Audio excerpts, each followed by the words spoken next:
Hello guys and welcome back to my channel Technical Interview, and today we are back with another important question for technical interview, and that is finding an element in a circularly sorted array. So this is a very popular question that is asked in many product based companies. Hi, my name is Anindo, working as a technical recruiter at Oracle, and I am here to help you guys so that you can also land your job in your dream company. So let's start with today's video of solving the problem of finding the element in a circularly sorted array. But before proceeding further, I would like to request you that if you like this video, don't forget to like and share with your friends. And if you're new to my channel, don't forget to subscribe and hit the bell icon so that you never miss an update from my side and you are always ready for your next interview. So let's start with the video. So over here, given a sorted array, which has been rotated k times, you need to find out an element within this circular array. So let's see what does it mean. So given an array in a sorted order, which means that at the very initial stage we have an array something like this. And this sorted array has been rotated 2 times. That is, the last element of this array will go to the first and all the elements will shift by 1 position. So in this way, this is a circularly sorted array. So over here you can see that this sorted array has been rotated 2 times to get this provided array. So on the first rotation, it will look something like this. And on the second rotation, it will look something like this. So this is the array that is provided in our problem. And over here, we need to find out element 5 from this array in the most efficient time. So over here you can see that the element 5 is lying somewhere over here. And this is our problem statement that we have to search the given element in the circularly sorted array. So I hope you are clear that what does this circularly sorted array means. Now let's see how we can solve this problem. So the solution of the problem is quite simple. If we just do a linear search on this entire array, we can easily get the key element at a particular position. But the complexity of that problem will be order of n, because over here we are doing a linear search, and you know that for a linear search you need to iterate over each and every item of the array, and you have to match that item with the key given in the problem, and thus the complexity of the problem will become order of n. But over here we have to solve this problem in the most efficient manner. And that is why over here we will be solving this problem using the binary search algorithm. But this problem cannot be solved by the ordinary binary search algorithm, but we have to apply a modified binary search over here. And all the modified binary search are very popular question for any technical interview, because everyone already knows the normal binary search. So interviewer will always look that if you can modify your existing binary search algorithm to solve the problem or not. So let's start solving this problem using the modified binary search. So over here, if you carefully notice the array that is given in our problem statement, you can see that if we can use the logic of binary search, we can easily solve this problem with the complexity of log of n. So let's see how we will do it. So in the normal binary search, what we do is we divide a complete array into 2 parts, taking the middle element as the pivot element. So over here, if I divide this array, 2 will be our middle element. And in normal binary search, what happens is we first check that whether this key is matching the middle element or not. If yes, we return the middle element that yes, we found out the element. And if the middle element doesn't matches with the key element, then we check that whether the key element is greater than the middle element or not. So if the key element is greater than the middle element, then we take the right hand side subarray into consideration and we discard the left hand side. But over here for this problem, we have to modify this logic, because over here you can see that this array is not at all completely sorted array, because there are 2 elements 9 and 10 which are lying on the left side of our middle position, which is greater than the mid element. So this logic of normal binary search will not work. So let's see what we have to do to modify this binary search. So over here, to solve this problem, what we will do, we will go with the first step of normal binary search. That is, we will calculate the middle element over here. So the middle element is 2. So we'll see that whether the element 2 is matching with the key 5 or not. So if it is not matching, which means that this is not the element which we are looking for, which means we have to look either on the left hand side or we have to search on the right hand side of the element. Now, if you just look into this problem statement carefully, you can see that at any given instance, the element on the left hand side of the mid element or the element on the right hand side of the mid element will be sorted. And we have to take the advantage of this feature. So based on the value on the left hand side and the right hand side of the pivot element, we have to discard the other subarray. So let's see what we'll do. So the first case will be that whether the element at the middle is equal to the item that we are looking for or not, that is the key element or not.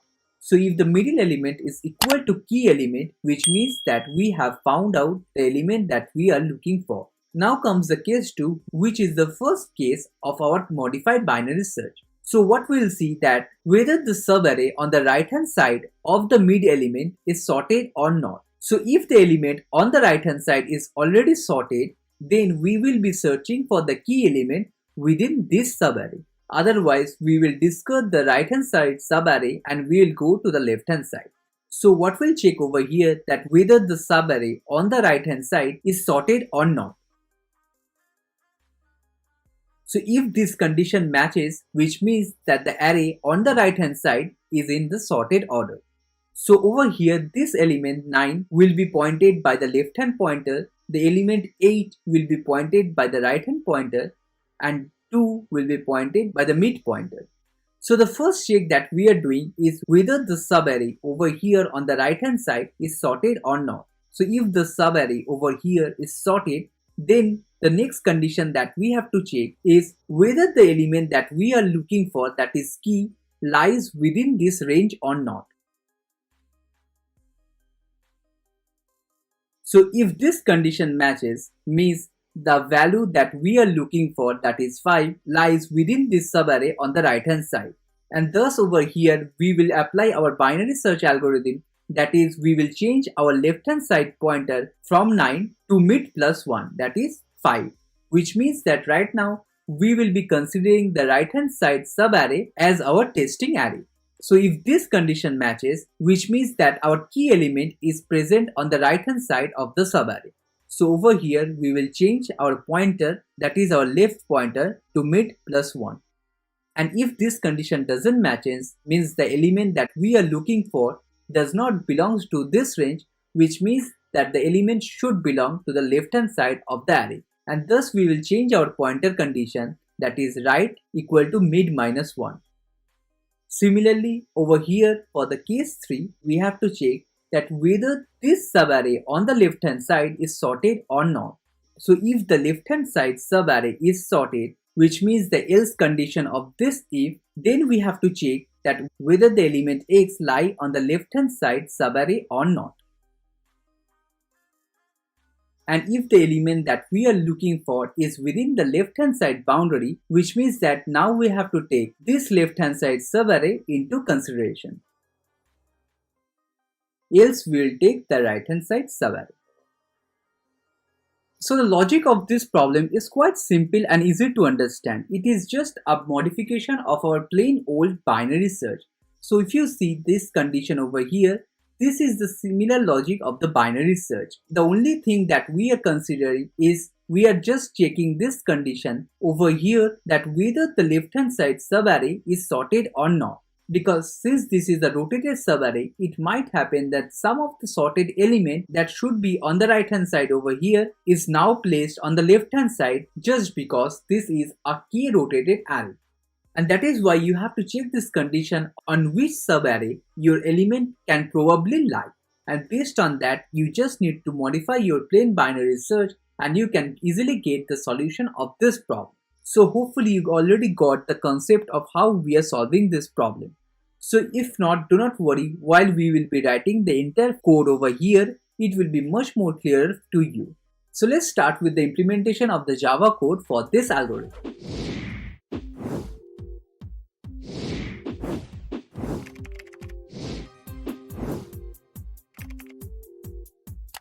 So let's name this function as finding element. And over here, we will be passing the sorted array as our parameter. Along with that, we will be passing the element that we are looking to find within the array. So just like the plain binary search, first we have to define 3 pointers. One is the left pointer, one is the right pointer, and the final one is the middle pointer. So over here we have defined the 2 pointer. Number 1 is the left pointer and number 2 is the right pointer. Now let's iterate over this entire array just the way we do for the ordinary binary search. That means while left not equal to right. And within this while loop, on each and every iteration, we will be calculating our middle element. So as we have discussed, the first condition that we have to check is whether the right hand side of our subarray, that is the right hand side of our pivot, is sorted or not. And if it is a sorted array, then we have to check that whether the key element lie within this range or not. So let's first check that whether this right hand side subarray is sorted or not. So over here, if the right hand side subarray of our pivot element is sorted, we will try to find out the key element within this range.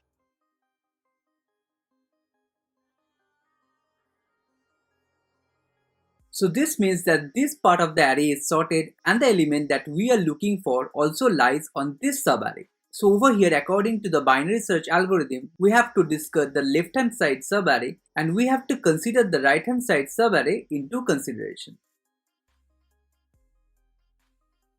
Otherwise, if this condition fails, means the item that we are looking for doesn't lies within this range, which means we have to consider the left part of our subarray. So hopefully this condition is clear to you. Similarly, we have to do the same logic for the left hand side of the subarray. So the first thing that we will check that whether the left hand side subarray is sorted or not, which is nothing but the else condition of this if block, which means that if the right hand side of this subarray is not sorted, so by default the left hand side of the subarray have to be in the sorted order. And within this sorted left hand side, we have to check that whether the key element lies within this range or not. And if our key that we are looking for lies within this left hand side sorted array, we have to take the left hand side array into consideration.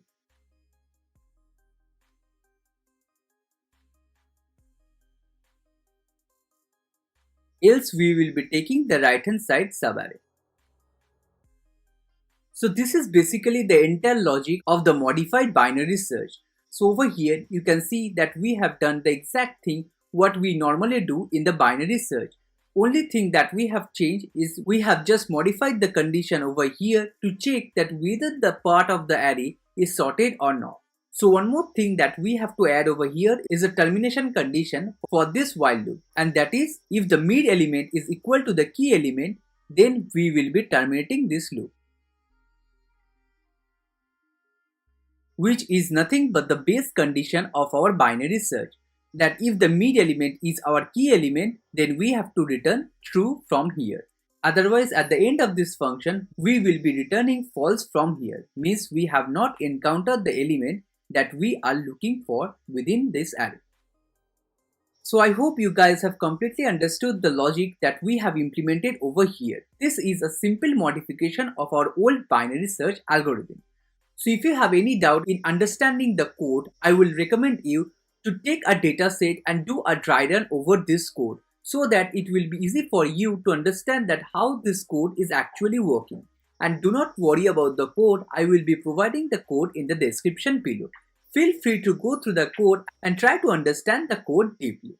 So hopefully you guys have thoroughly understand the solution by which we have solved this problem. And if you have liked this solution, don't forget to like and share with your friends. And if you're new to my channel, don't forget to subscribe and hit the bell icon so that you never miss an update from my side and you're always ready for your next interview. See you on the next video. Thank you.